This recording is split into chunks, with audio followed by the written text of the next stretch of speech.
बच्चे को गोद में लेने को लेकर दो पक्षों में चले लाठी डंडे, वीडियो हुआ वायरल। अपर पुलिस अधीक्षक ने कार्रवाई करने का दिया आश्वासन। मैनपुरी थाना करहल क्षेत्र के ग्राम मदरावली में निसंतान महिला को बच्चे को गोद में लेना पड़ा। भारी बच्चे पक्ष के लोगों ने लाठी डंडों से की मारपीट। दोनों पक्षों में जबरदस्त लाठी डंडे चले, जिसमें दोनों पक्षों में एक पक्ष को बहुत गंभीर है चोटें आई हैं, जिसके बाद थाना करहल पुलिस पर शिकायत दर्ज कराई गई, लेकिन कोई भी कार्रवाई थाना पुलिस के द्वारा नहीं की गई है। वायरल वीडियो का संज्ञान लेते हुए अपर पुलिस अधीक्षक मैनपुरी राजेश कुमार के द्वारा तत्काल प्रभाव से मामला पंजीकृत कर लिया गया और वैधानिक कार्रवाई की जा रही है। तो वही पुलिस अधीक्षक कार्यालय पहुंचे पीड़ित परिवार ने पुलिस अधीक्षक ने न्याय की गुहार लगाई। अपर पुलिस अधीक्षक राजेश कुमार ने पीड़ित परिवार को न्याय दिलाने की बात कही और उचित धाराओं में दोनों पक्षों पर मुकदमा पंजीकृत कर लिया गया है। अच्छा, क्या हुआ था? मेरे कोई बच्चे नहीं हैंगे तो उसका बच्चा आ गया घर पे, तो मैंने खिलाया तो वे आएगी तीनों चारों मेरे घर पे मुझे गिरा के मारा। मेरे घर पे कोई था नहीं। हाँ।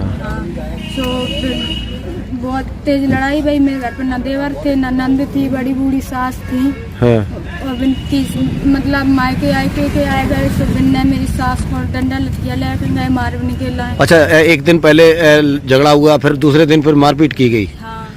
अच्छा। और फिर कितने लोग घायल हैं आपके परिवार में? 5-6 लोग हैं और बच्चा मेरे देवर है वो घर पे है। अच्छा। और नंद को तो थाने में रिपोर्ट दर्ज कराने गई थी आप? हाँ। क्या हुआ, कुछ रिपोर्ट दर्ज हो पाई कि नहीं? कुछ नहीं हुआ। वो गए थे, वो बिन ने मुझे बोलने नहीं दिया कुछ। घर पे गए और वे लोगों ने कही निखारा छुरी टॉचिया निखारा सब चले आए, कुछ हुआ नहीं। ये लोग फिर में देवर आए आज दिल्ली से, मुझे सभी लोगों को मारो।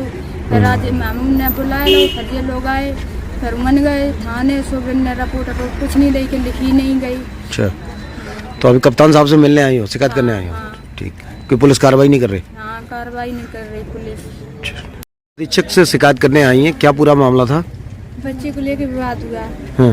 छोटा सा बच्चा था, वो मेरे घर पे खेलने आया। अभी के 13 साल हो गए, कोई बच्चा पैदा नहीं हुआ। उन्होंने उनका बच्चा खिला लिया और उन लोगों ने देख लिया इसने मेरा बच्चा ले लिया। वो घर पे आए, उन लोगों ने भाभी की मारपीट की। फिर हम लोग रिपोर्ट करने गए, मेरे घर पे कोई था नहीं। उसके बाद में हम लोग रिपोर्ट करने गए, फिर भी वहाँ से लौट के आए शाम को, हमें वे लोग गाली दे रहे हैं हमारे घर पे हैं। मैंने सुबह कॉल की सर से, हमने सर हमें लोग ये लोग टॉर्चर कर रहे हैं। फिर किसी ने हमारी सुनवाई नहीं की। 2 पुलिस वाले आए, उनके सामने पुलिस वालों ने मुझे बोलने नहीं दिया सर। ठीक है। फिर उसके बाद में पुलिस वालों ने मुझे बोलने नहीं दिया। पुलिस वाले के सामने वो लोग बोल रहे कि चाची को लाठी लेके आओ, इन्हें जान से मारेंगे, इन्हें बर्बाद करेंगे। अच्छा, आपके परिवार के ही थे वो? हाँ, हमारे परिवार के ही थे सर। फिर हम मेरे घर पे कोई था नहीं, हम थे, भाभी थी, पापा थे, भैया हमारे काम करने गए थे। अच्छा, जो वीडियो वायरल हो रहा है वो आपका ही है? जी सर, हमारा ही। तो ये तो बहुत घमासान जो लड़ाई कर रहे हैं, लाठी डंडों से मार रहे हैं। उनका पहले से प्लान था, उनके रिश्तेदार भी आ गए थे। अच्छा, उन लोगों तो पुलिस ने क्या कार्रवाई की अभी तक? पुलिस ने कोई कार्रवाई नहीं की है। तो क्या रिपोर्ट दर्ज कराई, बोल रहे हैं सुबह आना शाम को आना, लेकिन हमारे पापा का तो इलाज भी नहीं हो पा रहा। सारे फूटे रखे पड़े हैं। कुड़ारी मार दी सर में। आपको भी मारा है? मारा है सर, मुझे अंदर खींच के ले गई उनकी बहुएं। तो अभी कप्तान साहब से मिल पाए हो कि नहीं? नहीं, अभी नहीं मिल पाए सर। तो शिकायत करने आई हो? जी सर। ठीक। कहाँ के रहने वाले हो? कौन थाना पड़ता है आपका? अच्छा, जो आपके साथ मारपीट की गई है, क्या पूरा मामला है, बताएंगे जरा? मारपीट ऐसे ही बच्चों के बाद से लड़ाई हुई, बच्चों ले लिया गोदी में लेने के अलावा ये कही कि हमारा बच्चा क्यों छुआ। फिर ऐसे धीरे धीरे चेचे में हो गई। चेचे में के अलावा बिन्ने पकड़ के सबको किराई ली। अच्छा, 5-6 आती हुई, गुड़ेल मारी और कोई आते हुआ। किसको मारा है पहले? बच्चे की बहू को, मेरे बच्चा की बहू को। अच्छा, तो आपके पुत्र की बहू को मारा? क्या नाम है उनका? रोशनी। अच्छा, फिर उसके बाद में विवाद आगे बढ़ गया? फिर बाद में रिपोर्ट गए थाने करवे। तो थाने में लिखा हुई तो कर दी और बिना दो कुछ नहीं, बिना कोई मेरी सुनवाई गई। अच्छा, फिर मैं बाद में गए 8-9 बजे रात के। सुबह जन कहा कर आए, फिर कोई सवेरे तक भाई नहीं सुनवाई। फिर सवेरे गाली दे रहे, सवेरे बैठे गाली दे रहे। फिर मैंने फोन करो थाने, तब 2 जने आए मोटरसाइकिल पे। फिर ये विवाद फिर बढ़ा? हाँ मोटरसाइकिल पे 2 जने आए, तो बिनई के द्वारे ठाड़ी थी। सुबिन ने फिर हमें अपने द्वार से हमें बुलाओ थे। हाँ। पुलिस पहुंची थी वहाँ? हाँ 2 जने गए थे मोटरसाइकिल पे।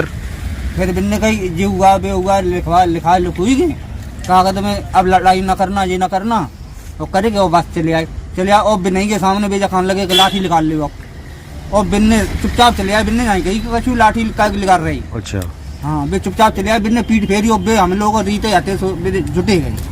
बहुत मारा फिर? बहुत मारा। कितने लोग घायल हुए हैं? हमें जो लोग घायल हैं तो एक ही नहीं। ठीक है, हम लोगों ने कछुआ तो नहीं, भी तो साहब घर में डंडा सामने ही डाले थे, लाठियाँ। तो लाठियों से मारपीट करना? लाठी तो जो हमारी टाँचियाँ मार दो। ठीक है। अच्छा, पुलिस ने अब तक क्या कार्रवाई की है? कोई कार्रवाई नहीं करी। कल को रिपोर्ट सुधा तो दी नहीं, जो हम दवाई करा ली। ठीक है। बच्चों में मारपीट का मामला सामने आया है, क्या पूरा मामला था? ये थाना करहल के मदरावली गांव का एक मामला आया है। इसमें पारिवारिक हैं और उनमें आपस में एक बच्चे को खिलाने को लेके झगड़ा हुआ है। एक निसंतान महिला थी जो एक बच्चे को अपने गोद में लेके खिला रही थी, दूसरा पक्ष झगड़ा करने लगा। फिर दोनों पक्ष के काफी लोग इकट्ठे हो गए, उनमें लात घुसे लाठी डंडे से काफी मारपीट हुई है।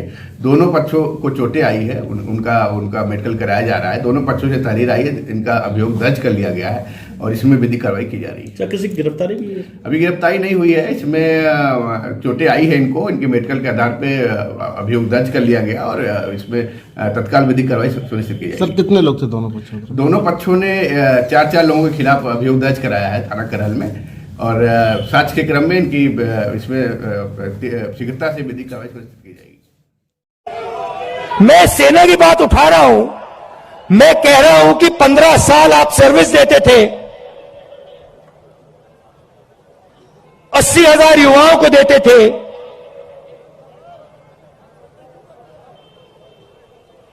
पेंशन देते थे, अब नहीं दोगे।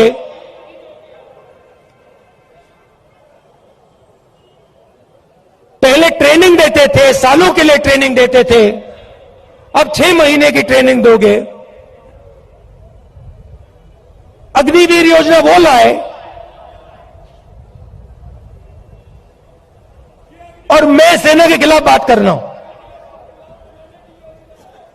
मैं सेना की रक्षा कर रहा हूं, मैं सेना का आदर कर रहा हूं।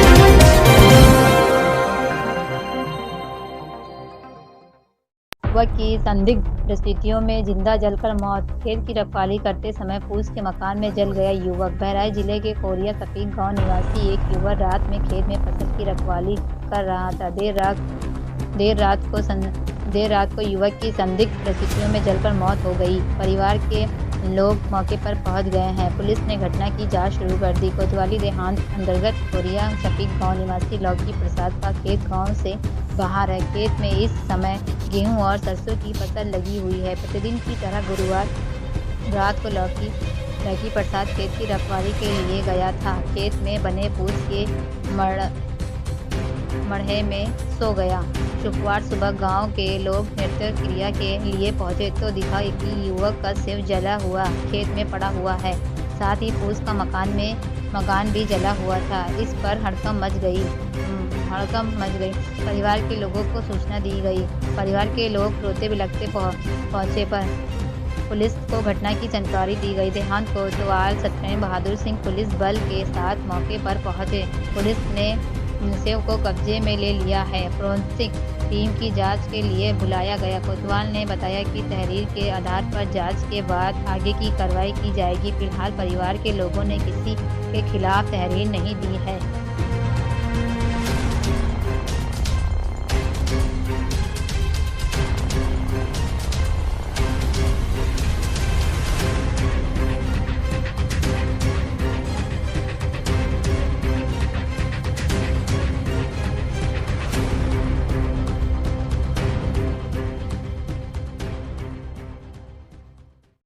मुख में राम बगल में छुरी, मुख में राम बगल में छुरी, और ये छुरी लेके घूम रहे हैं, समाज को डिवाइड कर रहे हैं। जाति जातियों में झगड़ा लगा रहे हैं, धर्म धर्म में झगड़ा लगा रहे हैं और एक खाई बढ़ा रहे हैं, जो डिवाइड कर रहे हैं। इसी के लिए राहुल गांधी जी इस खाई को दूर करने के लिए, जोड़ने के लिए वो इतनी पद यात्रा कर रहे हैं।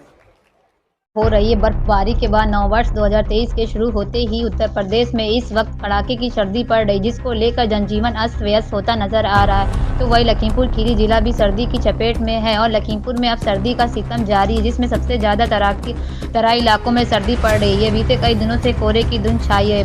वही शीतलहर का कहर भी लगातार जारी है। बाजारों में सन्नाटा पसरा दिखाई दे रहा है। दिन में भी वाहनों की लाइट जलाकर निकलना पड़ता है। तो वही अब आमजन भी दिन भर आग जलाकर इलाव के पास ही बैठे नजर आ रहे हैं। वही लगातार जनजीवन अस्त व्यस्त नजर आ रहा है। इसी बढ़ रही ठंडी को देखते हुए अब सबसे ज़्यादा परेशानी गरीब मजदूर को हो रही है, जिनके पास गर्म कपड़े न होने से वह काफ़ी परेशान है। इन हालातों को देखते हुए जहां जिले के पलिया विधानसभा के स्थानीय भाजपा विधायक रोमी साहनी हर बार की तरह इस बार भी गरीब जनता में सैकड़ों की हिसाब से कई दिनों से लगातार गर्म कंबल वितरण करते नजर आ रहे हैं।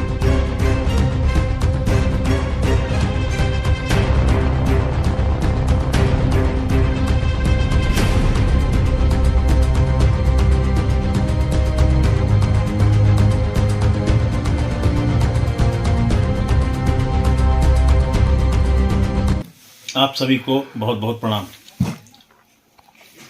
पारा इस समय गिरा हुआ है, सर्दी प्रचंड रूप से इस समय पड़ रही है। तो मैं यूं ही मार्केट में जब निकल रहा था तो मैंने देखा तमाम ऐसे लोग जो रिक्शा ठेला चलाते हैं, ऑटो रिक्शा चलाते हैं, वो लोग ठंड से कांप रहे थे। मुझे लगा तो मैंने देखा कि उनके सर पे टोपी नहीं है। अगर टोपी आदमी कैप लगा लेता है, गर्म कैप, तो मुझे लगता है उसकी बॉडी में सही हो जाता है, उसको सर्दी कम लगती है। तो मैंने उसी समय फैसला लिया और तत्काल अपने लोगों से कह के हमने गर्म कैप मंगवाए और अपने पलिया शहर के सैकड़ों लोग, जिसमें ऑटो रिक्शा चालक और ठेला चलाने वाले लोग और साथ ही जो ड्राइवरी करते हैं, उन लोगों को मैंने अपने स्वयं हाथों से भी कैप पहनाए और उनको मैंने एक एक कैप भेंट किया और मुझे बड़ा खुशी हुई। मैं आपसे पहले भी कई बार कह चुका हूं, मैं नेता नहीं, मैं शहर का बेटा हूं, इसलिए उनके हर सुख दुख में मैं सदैव उनके साथ खड़ा हूं। मेरे से जो भी प्रयास होगा मैं सदैव करता रहूंगा। जय भाजपा।